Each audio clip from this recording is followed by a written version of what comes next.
Good ඉවිනිං හැමෝටම. මම විහාර ආශිංසන. මගේ පාසල කුරුණෑගල මලේදේ විද්‍යාලය. මම කුරුණෑගල දිස්ත්‍රික් දෙවනියා. අයිලන්ඩ් රෑන්ක් එක 51. සෙට් ස්කෝර් එක 2.74.06. මුලින්ම මගේ රිසල්ට් එක ගැන මගේ අම්මාටයි තාත්තටයි ගොඩක් ස්තුතිවන්ත වෙනවා. එයාලා සෑහෙන කැප වුණා මං වෙනුවෙන්.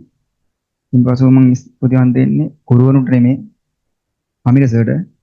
ඊට පස්සේ පාසල් ගුරුවරු, ටියුෂන් ගුරුවරු, මගේ යාළුවෝ පිළිවෙලින් ස්තුතිවන්ත වෙනවා.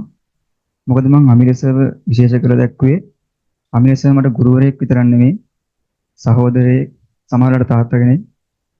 හැමදේම හැම බැඳීමක්ම සර්ත් එක්ක ගොඩනගාගත්ත මගේ මේ ක්ලාස් එක ඇතුලේ සාමාන්‍යයෙන් මාත් එක්ක මුලින්දන් අවසාන වෙනකම්ම රිසල්ට් එක එනකම්ම මාර බැඳීමෙන් සර් හිටියා. කඩන් ගන්න තැන් තිබ්බා ඒ සැන් වලින් සර් මාත් එක්කම හිටියා.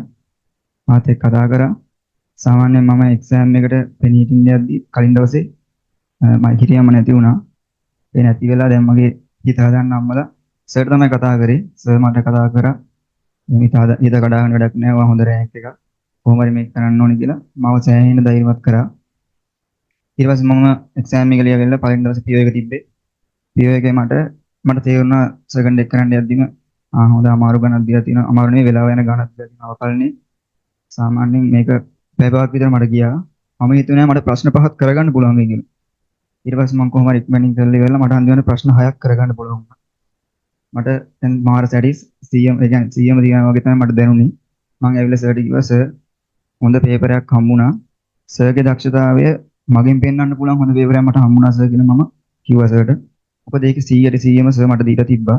සංකරණ ගාන එහෙම් පිටින්ම කලින් ටියුට් එකේ ඒ විදිහම තිබ්බා. ඒක ඒ විදිහම තිබ්බා. ඒක හදන විදිහ මම දන්නවා. සෑහෙන හොඳයි. ගොඩක් මම හිතන්නේ ගොඩක් කට්ටියන්ට වැරදිච්ච ගානක් තමයි සංකරණ ගාන. ඒක සර්ගේ ටියුට් එක තිබ්බා. ඇත්තටම ඒකෙන් සෑහෙන මානසික මට්ටම හැදුනා. ඉස්සරහට පේපර් එක කරන් යන්න පුළුවන් කියලා ප්‍රශ්න 6ක් කරගන්න පුළුවන්. සාමාන්‍යයෙන් ඒකේ ඒ සැරිස් එකත් එක්ක මම ඇප්ලයි කරලා ලියුවා. ඒකත් හොඳටම ලියුණා. හැම පේපරයක්ම ලියලා ඇවිල්ලා සර්ත් එක්ක මම කතා කරා. හැම වෙලාවෙම සර් මගේ ළඟින් හිටියා. හැම වෙලේම සාමාන්‍යයෙන් ගානක් හැදුවත් සර් ගාන හදන්න දීලා ඒ වෙලේම ඇවිල්ලා මගෙන් අහනවා මේ විහෙර හැදුවද කොහොමද වෙනස් ක්‍රම තියෙනවද?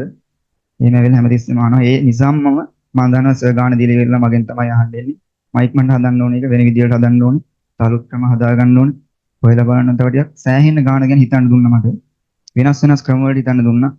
ඒව වලින් සෑහෙන මට මැත්ස් කියන එක දේශිම විෂයක් කරා. ගෙදර ගිහලා මම මැත්ස් වලින් ලොකු වැඩ මානක් කරේ නැහැ. අනිත් විෂයන් දෙකට තමයි බර දුන්නේ. සාමාන්‍ය මම හිතනවා මගේ රිසල්ට් එක දෙකට බහින්න නැත්තේ අනිත් විෂයන් දෙකේ මොකක් හරි වැරදි නිසා තමයි මැත්ස් වල නම් මට ෂුවර් උපරිමේ මට කරන්න හම්බුණා කියලා. මට සතුටකට තියෙන්නේ අමිලස්සගේ දක්ෂතාවයේ මැත්ස් වලින් මට පෙන්වන්න පුළුවන් වුණේ ගැන. මොකද ඒ දක්ෂතාවයේ 100%ක්ම මට දුන්නා. ඉතින් මම කියන්නේ මුලින්ම ගුරුවරයා ගැන විශ්වාසය තියාගන්න ඕගොල්ලෝ යන ඕනම ක්ලාස් එකකට මම කියන්නේ අමිල සර් ගැනත් විශ්වාසය තියාගෙන බලන්න කිසිම වෙලාවක වරදින්නේ නැහැ 100%ම දෙන ගුරුවරයෙක් ඒක මම අනිවාර්යයෙන්ම කියන්න ඕන. දිගටම ක්ලාස් එකේ ඉඳලා සර්ත් එක්කම ඉඳලා සර්ත් එක්ක කතා කරලා ප්‍රශ්න සුපිරිම රෑන්ක් එකක් ගන්න ඕගොල්ලන්ට පුළුවන් ඒවා කියලා ප්‍රාර්ථනා කරනවා. බොහොම ස්තුතියි.